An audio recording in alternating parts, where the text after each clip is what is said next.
Let's execute this. Hey everyone. Today, we're going to talk about pivot tables in Python.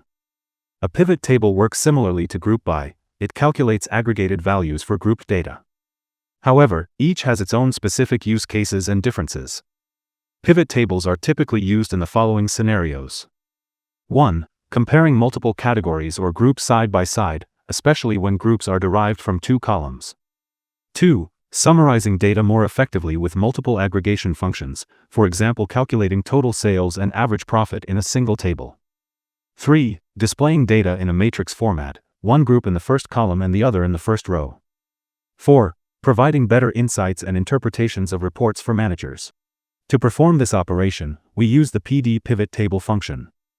The first argument is the name of the data frame that we want to pivot. The values parameter specifies which column's values should be aggregated, the amount column. The index parameter defines which group's values should appear in the first column, the fund name column.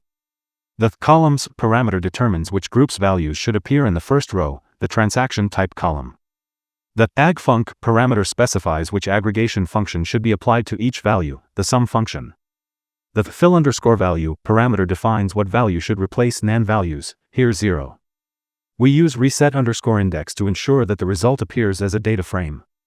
We can aggregate more than one column, for example, adding the national code column to values and applying the count function to count the occurrences of each national code.